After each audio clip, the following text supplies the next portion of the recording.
तालिबान ने लिया बदला। काबुल पर एयर स्ट्राइक के बाद पाकिस्तान बॉर्डर पर भारी गोलीबारी, कई पोस्ट पर कब्जा। तो क्या ये जंग की शुरुआत है? नमस्कार, न्यूज़ 18 का डिजिटल प्लेटफॉर्म देख रहे हैं आप और मैं हूं आपके साथ रितु सिंह। अफगानिस्तान और पाकिस्तान के बीच तनाव अब खुली जंग का रूप लेता हुआ दिख रहा है। ड्यूरेंट रेखा के दोनों तरफ भारी गोलीबारी देखने को मिली है। जो जानकारी मिली है उसके मुताबिक अफगान सेना ने पाकिस्तान के सैन्य चौकियों पर तीखा हमला बोला। ये गोलीबारी काबुल पर हुए पाकिस्तानी हवाई हमले के जवाब में की गई है। सीमावर्ती इलाकों में अब रॉकेट, मोर्टार और हैवी मशीन गनों की आवाजें गूंज रही हैं। अफगानी सेना के मुताबिक जवाबी कार्रवाई के तहत नंगरहार और कुनार प्रांतों में ड्यूरेंट लाइन के पास पाकिस्तान की मिलिट्री पोस्ट पर निशाना साधा गया है। स्थानीय सूत्रों के मुताबिक लड़ाई अभी भी जारी है और दोनों देशों की सीमावर्ती बस्तियों में दहशत फैल चुकी है। ये झड़पें ऐसे समय में हो रही हैं जब दोनों देशों के बीच रिश्ते पहले से अविश्वास और तनाव से भरे हैं।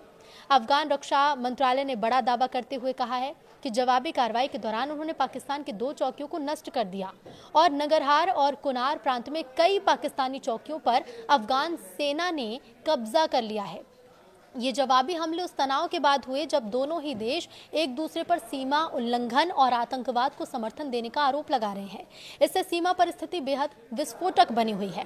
अफगान मीडिया रिपोर्ट्स के मुताबिक पकतिया प्रांत के आर्यूब जाजी इलाके में अफगान बॉर्डर फोर्स और पाकिस्तानी सेना के बीच जोरदार भिड़ंत हुई है। स्पीना शागा, गीवी और मानी जबा इलाकों में भारी गोलीबारी की खबरें हैं। इसी तरह हेलमंद प्रांत के बरामचा जिले में भी अफगान बलों ने पाकिस्तान की चौकियों को निशाना बनाया। दोनों तरफ से मोर्टार और रॉकेट फायर जारी है। अफगान रक्षा मंत्रालय के एक प्रवक्ता ने बयान जारी करते हुए कहा कि पाकिस्तान द्वारा काबुल पर किए गए हवाई हमले का जवाब दिया गया है। हमारी सेनाओं ने नंगरहार और कुनार प्रांतों में पाकिस्तानी सैन्य चौकियों पर कार्रवाई की है। इधर अफगान सरकार ने कहा है कि किसी भी विदेशी हमले का जवाब देना उसका अधिकार है। कंधार के शोराबग जिले से भी फायरिंग की खबरें सामने आई। स्थानीय सूत्रों का कहना है कि अफगान और पाकिस्तानी सेनाओं के बीच यहां भी घंटों तक गोलीबारी चलती रही। कई सीमावर्ती गांवों को खाली कराया गया। अफगान मीडिया का दावा है कि पाकिस्तानी चौकियों को भारी नुकसान हुआ। हालांकि पाकिस्तान की तरफ से इस पर कोई भी आधिकारिक टिप्पणी नहीं की गई है।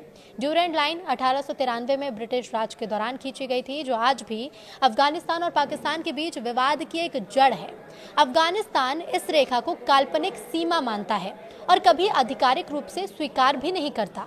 दोनों देशों के बीच ये रेखा अक्सर सैन्य झड़प का कारण बनती रही है, लेकिन इस बार की गोलीबारी पहले की तुलना में कहीं ज्यादा व्यापक और संगठित भी बताई जा रही है।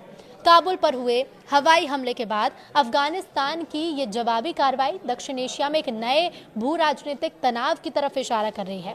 पकतिया से लेकर कुनार और हेलमंद तक फैले इस संघर्ष ने दोनों देशों के रिश्तों को एक बार फिर से खाई में धकेल दिया है। विशेषज्ञों का ये मानना है कि अगर हालात पर जल्द काबू नहीं पाया गया तो ये सीमा संघर्ष एक बड़े क्षेत्रीय संकट में बदल सकता है। अब इस पर आपकी क्या राय है? हमें कमेंट करके जरूर बताइए।